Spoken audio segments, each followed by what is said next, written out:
Bonjour mes amis. Beaucoup de gens m'ont contacté parce qu'ils étaient inquiétés par une sorte de pré-projet de loi en Grande-Bretagne qui vise à criminaliser la critique de l'islam.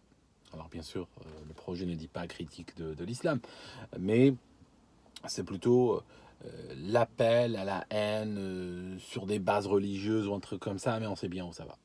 Et puis, il va très loin, le projet, dans le sens où il prévoit jusqu'à 6 ans de prison pour les cas les plus graves. Alors, tout d'abord, il faut savoir que c'est quelque chose que, pour moi, ça ne me surprend pas. C'est quelque chose que je prévois depuis très longtemps, mais que ce soit dans ce pays ou dans d'autres pays européens, il y a un changement profond qui est en train de s'opérer depuis quelques décennies dans les pays européens qui ont fait un choix, on va dire, de devenir des pays musulmans hein, à terme.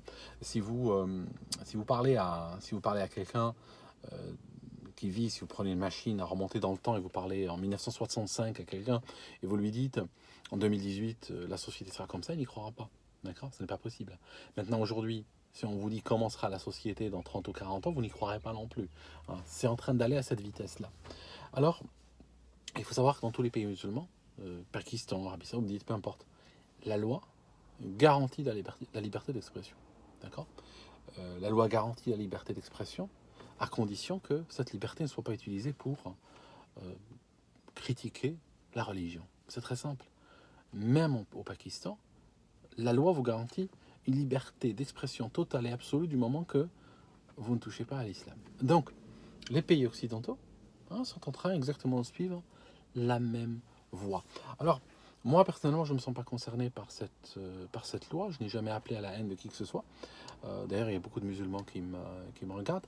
Et je peux vous dire quand même, je vais vous révéler un truc, que même mes pires détracteurs, euh, tellement ils ont des fois constaté une bienveillance envers l'islam, mes pires détracteurs pensent que je suis musulman chiite. D'accord? Donc si jamais un jour j'ai des problèmes, j'utiliserai leurs articles ou leurs témoignages pour ma défense. Donc voilà, mes amis, je vais vous dire un truc, c'est un jeu d'échecs, d'accord? C'est un jeu d'échecs très complexe qui est en train de se jouer, avec des éléments que parfois on comprend, des éléments qu'on comprend moins, mais à la fin de ce jeu d'échecs, il n'y a rien d'autre que une question de survie ou une question de mort. C'est tout. C'est deux adversaires qui sont en train de jouer un jeu d'échecs, et celui qui perdra, il sera mort. C'est tout. C'est un jeu entre euh, un des joueurs, c'est la civilisation, on va dire occidentale. L'autre joueur, je dirais même pas que c'est la civilisation islamique, c'est plutôt une partie de la civilisation occidentale. Je pense notamment aux gauchistes qui veulent réellement en finir avec leur peuple, qui veulent en finir avec leur pays, qui veulent en finir avec leur culture. Et pour cela, ils se sont mis en sorte de complicité avec une religion qui est extrêmement offensive, qui est extrêmement expansive. Et bien sûr, ils savent que c'est la meilleure recette. Et c'est en train de marcher d'ailleurs. Okay, c'est quelque chose à laquelle ils pensent depuis très longtemps. Mais cette fois-ci, ils vont vers la fin. Ok, donc ça, c'était une première chose que je voulais vous dire. Deuxièmement, la France pense ramener des profs d'arabe. Alors, j'aimerais vous dire un truc. J'aime beaucoup la langue arabe. J'étudie presque tous les jours la langue arabe. Je suis très content de parler la langue arabe et tout ça et tout ça. Cela dit, je peux vous dire un truc. C'est que sur le plan professionnel, sur le plan commercial, la langue arabe n'apporte pas un plus, n'apporte rien du tout. Ça signifie que si tu veux avoir un retour sur investissement par rapport à ton profil professionnel, eh ben, il vaut mieux apprendre l'allemand, ou il vaut mieux apprendre peut-être même le chinois ou autre, mais pas nécessairement l'arabe. Il n'apporte rien pour le moment. Maintenant, j'ai fait exprès depuis 30 secondes de partir dans cette direction, parce que je sais bien que la réalité étant que ceux qui veulent que des gamins apprennent l'arabe en France ne le font pas pour que ces gamins en question puissent faire du business ou puissent trouver du travail plus facilement dans le futur. Bien sûr, il ne s'agit pas de cela du tout. Il s'agit de lier ces gamins, parce que la langue, on l'apprend pour deux raisons. On l'apprend soit pour le business, et des gens ils apprennent le japonais pour le travail, pour le business, et d'autres ils apprennent le japonais parce qu'ils sont complètement sous le charme de la culture japonaise. Et ils veulent découvrir la culture japonaise. Donc nous sommes plutôt dans le cadre du gars qui veut découvrir la culture japonaise. Alors, on veut attacher ces enfants à la culture dite arabe. C'est un choix qui a été, il y a des documents très officiels sur cela, c'est quelque chose qui a été discuté avec les pays arabes il y a très longtemps, qui considèrent que le fait que les enfants venant de pays arabes s'intègrent dans les pays occidentaux, ils considèrent cela très officiellement comme une abomination. Et ils considèrent que tout doit être fait pour que l'enfant ne s'intègre pas. Et c'est pour ça que, d'ailleurs, ce plan marche très bien. C'est pour ça qu'on va rencontrer en France, au Navarre, des gens qui sont en France depuis plusieurs générations, pour tenter qu'on peut être dans un pays depuis plusieurs générations. Je veux dire, pour faire simple, ils sont nés en France, leurs parents sont nés en France, et souvent leurs grands-parents sont nés en France. Ça signifie qu'on s'attendrait, comme un peu aux États-Unis, on s'attendrait à une assimilation complète, totale, à une disparition, enfin, une disparition. C'est comme lorsque tu mets du sel dans l'eau, tu mélanges, le sel n'est plus là. Enfin, il est là, mais il n'est plus là, tu ne le vois plus. Tu comprends ? Dans tous les pays où il y a une assimilation, tu ne vois plus la personne comme un étranger. Il n'y a rien qui te permet de distinguer cette personne du reste. Et c'est comme ça que la France est constituée depuis toujours. C'était pas que la France, d'autres pays. Des gens arrivent, la première génération, bien sûr, tu vas entendre leur langue, tu vas entendre leurs accents, tu vas voir des différences, mais c'est des différences qui ont vocation à s'estomper très rapidement. Et très souvent, j'ai vu aux États-Unis, en une seule génération. Ça signifie que le gars est un étranger qui est arrivé dans le pays. Ses enfants, c'est des Américains de souche. Tu ne vois plus de différence entre ses enfants et le reste. D'accord ?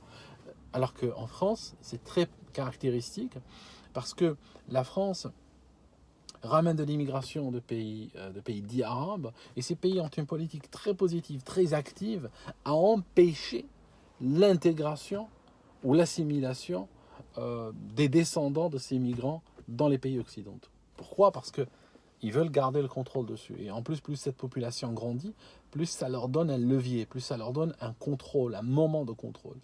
Alors que si cette population, on va dire, se dissolvait, elle disparaîtrait et il n'y aurait plus il y aurait plus de ressorts sur lesquels ils peuvent travailler. Et ce qui est extraordinaire, et ça on le voit dans les accords avec les pays arabes, ce qui est extraordinaire, c'est que des pays comme la France collaborent à ce dessein funeste. C'est ça le problème. Qu'un pays arabe veuille que les descendants de ses citoyens ne s'intègrent pas et qu'ils grandissent en volume génération après génération et que ça lui donne un moyen d'influence ou un moyen de pression ou un moyen de contrôle, moi je veux bien, c'est de bonne guerre, je dirais.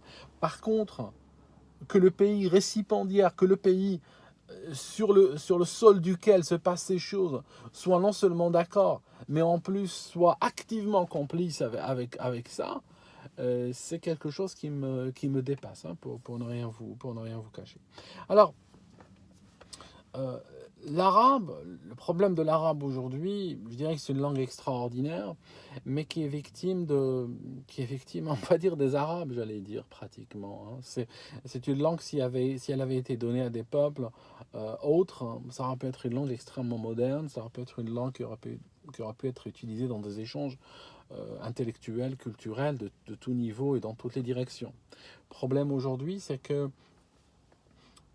cette langue vit dans des pays arabes où l'État exerce une pression très forte ou une censure ou un contrôle sur ce qui se dit, ce qui se pense.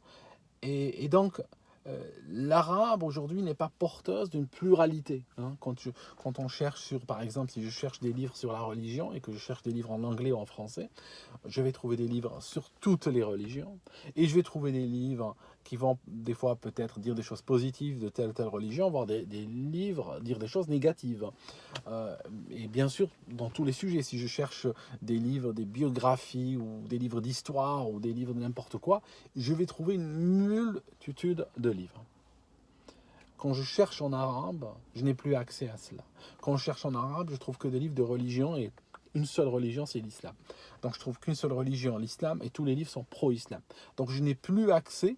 On a le droit d'être pro-islam, c'est pas un problème. Je dis pas que les gens doivent être anti-islam. Ce n'est pas ça mon discours.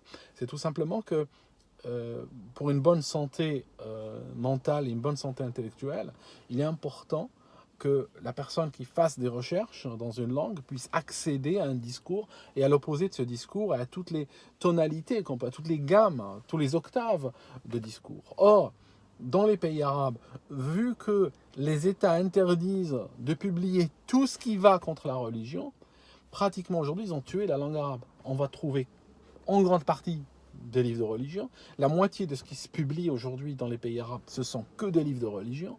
Les gens n'achètent plus le reste. Le reste ne se publie même pas. Tu peux chercher des livres sur plein de...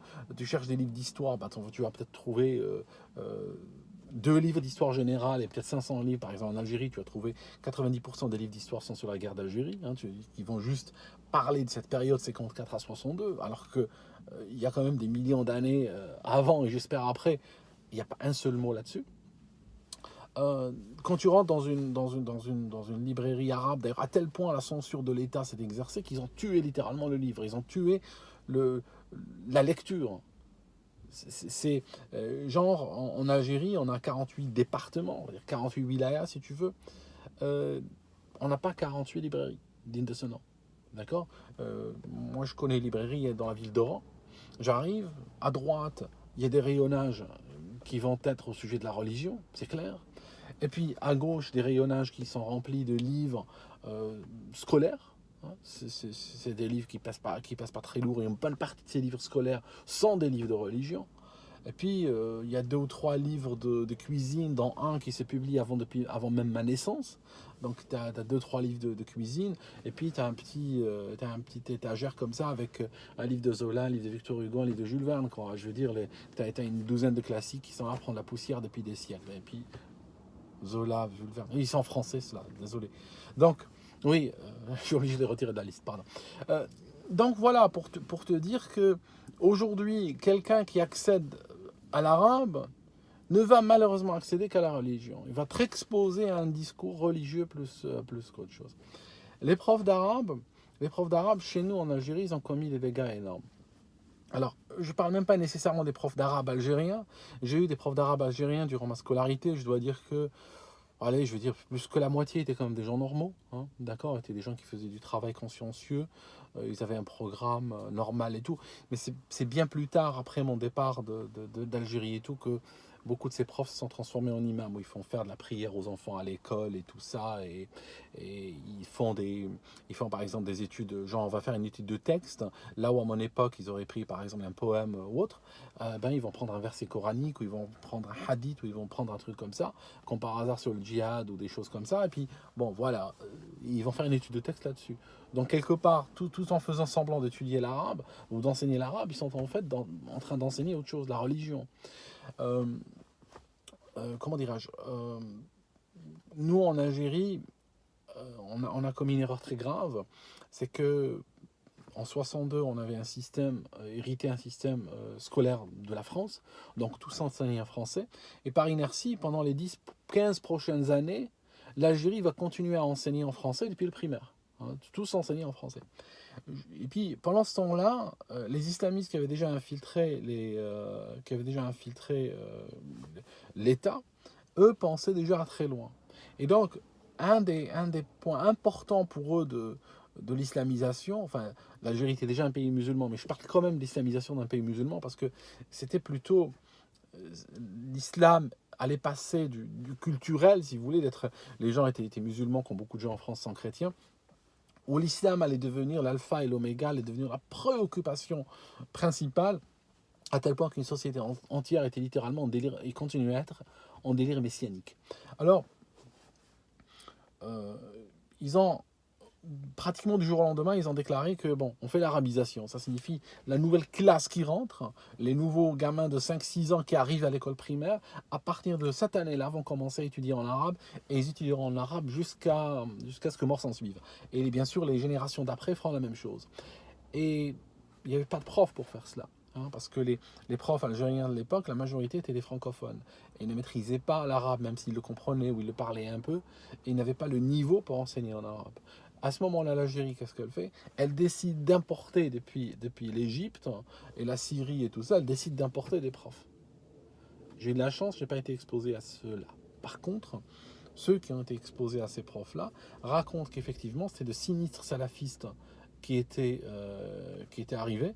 Et donc, ils ont fait tabula rasa sur les têtes brunes, quoi. Ils ont complètement, des générations entières ont été brainwashed, leur ont lavé le cerveau pour les transformer en petits réciteurs de Coran. Ça signifie que tu as des adultes aujourd'hui qui sont enfermés dans ce système arabe, qui sont incapables de tenir un discours, qui sont incapables de défendre une idée qui est la leur, qui sont incapables de parler, de former des phrases correctes, mais par contre, il peut t'écouter comme ça pendant un certain temps, et il sait qu'il n'est pas d'accord avec toi, il va prendre un copier-coller d'un verset coranique et il te le poste. Voilà. Rien d'autre. Et on va dire, aujourd'hui en France, je pense que le défaut d'intégration, le défaut d'assimilation, qui est en train de créer une solution d'une terre de peuple, qui est en train de créer une fracture profonde en France, qui est en train de créer des zones de non-droit en France, enfin vraiment des zones de non-droit, c'est des zones que j'appellerais de droit alternatif dans votre pays. Je pense que quand on fait aujourd'hui un état des lieux en France, on constate que la dernière chose qu'on a envie de faire, c'est donner encore un fil, encore une attache aux jeunes issus de l'immigration, pour les connecter encore à une culture que leurs grands-parents ont quittée parfois. Je veux dire, ça sert à quoi? Ça sert à quoi de quitter une culture pour que 3-4 générations plus tard, les enfants sont manu militari, littéralement rattachés à cette culture de manière complètement artificielle. Enfin, voilà, c'était juste vous savez, je commence un petit peu à en avoir ras-le-bol. Hein. Je vous cache pas. Hein. Je vous cache pas, cette vidéo, j'ai voulu la faire hier, j'ai commencé au bout de 3 minutes, j'ai arrêté la caméra, je suis parti. Je me suis dit, pourquoi tu te casses la tête, quoi? Parce que, franchement, tu prends les pays occidentaux, la France par exemple, si l'Algérie ou si les pays arabes passent à travers l'œil d'une aiguille, la France passerait exactement pareil. Ce pays est en train de recopier exactement à l'identique toutes les erreurs qu'ont faites les pays arabes et qui ont mené à des guerres civiles, qui ont mené à des tueries, qui ont mené à des campagnes de terrorisme qui se comptent en décennies. La France est en train de repasser par là. Je veux dire, j'ai l'impression qu'ils ne veulent pas changer un système qui marche, quoi. Voilà, c'est tout. Je vous laisse, mes amis, et puis je reviens une autre fois.